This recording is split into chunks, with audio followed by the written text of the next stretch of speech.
Test হবে না। এটা রবীন্দ্রনগর থানা, এটা রবীন্দ্রনগর থানা। নমস্কার প্রিয় দর্শক, আপনাদের সবাইকে আমার এই সংবাদ সারাদের ইউটিউব নিউজ চ্যানেলে স্বাগত জানাই। মহেশতলের হিন্দু শিব মন্দিরের উপর ভাঙচুর শুরু করলো লুঙ্গি বাহিনীর দল।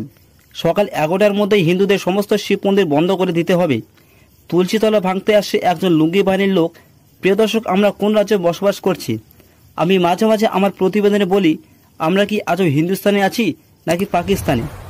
এই ঘটনাটি ঘটেছে মেথিয়াপুর বিধানসভা মহেশতলার 7 নম্বর ওয়ার্ড থানার পাশে একটি শিব মন্দির রয়েছে, আর সেই শিব মন্দিরের সঙ্গে রয়েছে একটি তুলসীতলা। সেই তুলসীতলাকে ভাঙতে আসে লুঙ্গি বাহিনীর সম্প্রদায়ের লোকেরা। এরপরও আপনারা বলতে পারবেন আমরা পশ্চিমবঙ্গে বাস করি। এই পশ্চিমবঙ্গে মমতা দিদির সরকার যতদিন থাকবে ততদিন এই পশ্চিমবাংলা পশ্চিম বাংলাদেশ হয়ে থাকবে। সেখানে শিব মন্দির ও তুলসীতলা ভেঙে একজন লুঙ্গি বাহিনীর লোক দোকান করবে, কিন্তু শিব মন্দির পাশে থাকার জন্য তার সমস্যা, তাই ক্ষমতা জোরে শিব মন্দির ভাঙতে আসে লুঙ্গি বাহিনীর দল। থানার পাশে পুলিশ অসহায়, থানা আছে কিন্তু পুলিশ নেই। আর পুলিশ থাকলেও যে লুঙ্গি বাহিনী দলকে আটকাবে সেই ক্ষমতা কিন্তু রাজ্য পুলিশের নেই, কারণ তারাই এই ক্ষমতাটি দিয়েছেন হিন্দুদের মন্দির ভাঙার। এখন প্রশ্ন হচ্ছে, বেলা 11টার মধ্যে কারোর ভয় কেন মন্দির বন্ধ করে রাখতে হবে, তাও আবার একজন লুঙ্গি বাহিনীর দোকানের জন্য? এই প্রশ্ন কিন্তু প্রত্যেক হিন্দুর মনে উঠে আসছে, আর এর জবাব কিন্তু জনগণ 2026-এর ভোটে তাদের গর্জন দেখাবে। মন্দির ভাঙতে হবে এটা পশ্চিমবঙ্গ রাজ্য বলে এখানে মমতা দিদিদের জিয়াদিদের সরকার চলছে, তাই মুসলিমের 34% ভোট ব্যাংকের জন্য মন্দির বন্ধ রাখতে হবে। তুলসী স্থান হিন্দুদের সবচেয়ে পবিত্র জায়গা, সেখানে বুক ফুলিয়ে হাতে ইট নিয়ে এসে ভাঙতে লাগলো এক লুঙ্গি বাহিনীর দলের লোক, আর সেখানে পুলিশ দাঁড়িয়ে দাঁড়িয়ে মজা দেখছে। এটা কি ভাবা যায়?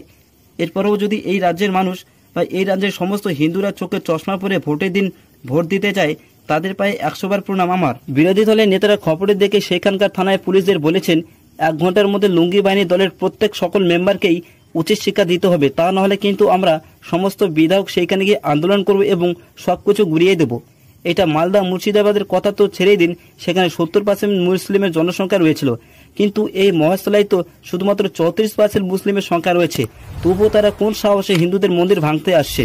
প্রিয় দর্শক, ভাবুন, আজ যেটা মহেশতলায় হচ্ছে সেটা কালকে আপনার বাড়ির সামনেও হতে পারে। এই সমস্ত খবর হাওয়ায় চটি চাটা মানুষেরা সব জায়গায় ধামাচাপা দেবার চেষ্টা করে, যাতে এই রাজ্য সরকারের বিরুদ্ধে মানুষ কিছু না জানতে পারে। কিন্তু আমার এই চ্যানেল সর্বদা সত্যের সন্ধানে সঠিক খবর আপনার কাছে পৌঁছে দেবে। প্রিয় দর্শক, আপনাদের কি মনে হয়, এই রাজ্যের সরকার কি আজও হিন্দুদের জন্য নাকি মুসলিমদের জন্য? তা কমেন্ট করে অবশ্যই জানাবেন এই নিউজ চ্যানেলে। এবং প্রিয় দর্শক, রাজ্যের সমস্ত খবর দেখতে প্লিজ এই চ্যানেলটিকে সাবস্ক্রাইব অবশ্যই করুন, এবং আপনারা প্রত্যেক হোয়াটসঅ্যাপের গ্রুপে শেয়ার করুন, যাতে প্রত্যেকের কাছে এই ভিডিওটি পৌঁছে যেতে পারে। প্রিয় দর্শক, দেখা হচ্ছে আপনাদের সঙ্গে পরের খবরে। ততক্ষণে দেখতে থাকুন, সুস্থ থাকুন, ভালো থাকুন। ধন্যবাদ। নিউজ চ্যানেলে স্বাগত জানাই। মহেশতলের হিন্দু শিব মন্দিরের উপর ভাঙচুর শুরু করলো লুঙ্গি বাহিনীর দল। সকাল 11টার মধ্যেই হিন্দুদের সমস্ত শিব মন্দির বন্ধ করে দিতে হবে। তুলসীতলা ভাঙতে আসছে একজন লুঙ্গি বাহিনীর লোক। প্রিয় দর্শক, আমরা কোন রাজ্যে বসবাস করছি? আমি মাঝে মাঝে আমার প্রতিবেদনে বলি, আমরা কি আজও হিন্দুস্তানে আছি নাকি পাকিস্তানে? এই ঘটনাটি ঘটেছে মেথিয়াপুর বিধানসভা মহেশতলার 7 নম্বর ওয়ার্ড থানার পাশে একটি শিব মন্দির রয়েছে, আর সেই শিব মন্দিরের সঙ্গে রয়েছে একটি তুলসীতলা। সেই তুলসীতলাকে ভাঙতে আসে লুঙ্গি বাহিনীর সম্প্রদায়ের লোকেরা। এরপরও আপনারা বলতে পারবেন আমরা পশ্চিমবঙ্গে বাস করি। এই পশ্চিমবঙ্গে মমতা দিদির সরকার যতদিন থাকবে ততদিন এই পশ্চিমবাংলা পশ্চিম বাংলাদেশ হয়ে থাকবে। সেখানে শিব মন্দির ও তুলসীতলা ভেঙে একজন লুঙ্গি বাহিনীর লোক দোকান করবে, কিন্তু শিব মন্দির পাশে থাকার জন্য তার সমস্যা, তাই ক্ষমতা জোরে শিব মন্দির ভাঙতে আসে লুঙ্গি বাহিনীর দল। থানার পাশে পুলিশ অসহায়, থানা আছে কিন্তু পুলিশ নেই। আর পুলিশ থাকলেও যে লুঙ্গি বাহিনী দলকে আটকাবে সেই ক্ষমতা কিন্তু রাজ্য পুলিশের নেই, কারণ তারাই এই ক্ষমতাটি দিয়েছেন হিন্দুদের মন্দির ভাঙার। এখন প্রশ্ন হচ্ছে, বেলা 11টার মধ্যে কারোর ভয় কেন মন্দির বন্ধ করে রাখতে হবে, তাও আবার একজন লুঙ্গি বাহিনীর দোকানের জন্য? এই প্রশ্ন কিন্তু প্রত্যেক হিন্দুর মনে উঠে আসছে, আর এর জবাব কিন্তু জনগণ 2026-এর ভোটে তাদের গর্জন দেখাবে। মন্দির ভাঙতে হবে এটা পশ্চিমবঙ্গ রাজ্য বলে এখানে মমতা দিদিদের জিয়াদিদের সরকার চলছে, তাই মুসলিমের 34% ভোট ব্যাংকের জন্য মন্দির বন্ধ রাখতে হবে। তুলসী স্থান হিন্দুদের সবচেয়ে পবিত্র জায়গা, সেখানে বুক ফুলিয়ে হাতে ইট নিয়ে এসে ভাঙতে লাগলো এক লুঙ্গি বাহিনীর দলের লোক, আর সেখানে পুলিশ দাঁড়িয়ে দাঁড়িয়ে মজা দেখছে। এটা কি ভাবা যায়? এরপরেও যদি এই রাজ্যের মানুষ বা এই রাজ্যের সমস্ত হিন্দুরা চোখে চশমা পরে ভোটের দিন ভোট দিতে যায়, তাদের পায়ে 100 বার প্রণাম আমার। বিরোধী দলের নেতারা খবরের দেখে সেখানকার থানায় পুলিশদের বলেছেন 1 ঘন্টার মধ্যে লুঙ্গি বাহিনী দলের প্রত্যেক সকল মেম্বারকেই উচিত শিক্ষা দিতে হবে, তা নাহলে কিন্তু আমরা সমস্ত বিধায়ক সেইখানে গিয়ে আন্দোলন করব এবং সবকিছু ঘুরিয়ে দেব। এটা মালদা মুর্শিদাবাদের কথা তো ছেড়েই দিন, সেখানে 70% মুসলিমের জনসংখ্যা রয়েছিল, কিন্তু এই মহেশতলায় তো শুধুমাত্র 34% মুসলিমের সংখ্যা রয়েছে। তবুও তারা কোন সাহসে হিন্দুদের মন্দির ভাঙতে আসছে? প্রিয় দর্শক, ভাবুন, আজ যেটা মহেশতলায় হচ্ছে সেটা কালকে আপনার বাড়ির সামনেও হতে পারে।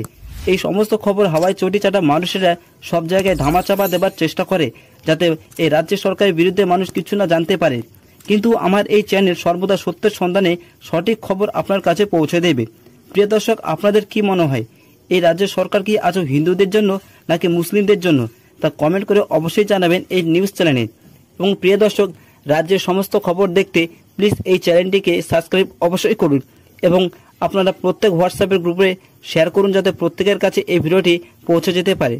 প্রিয় দর্শক, দেখা হচ্ছে আপনাদের সঙ্গে পরের খবরে। ততক্ষণে দেখতে থাকুন, সুস্থ থাকুন, ভালো থাকুন। ধন্যবাদ।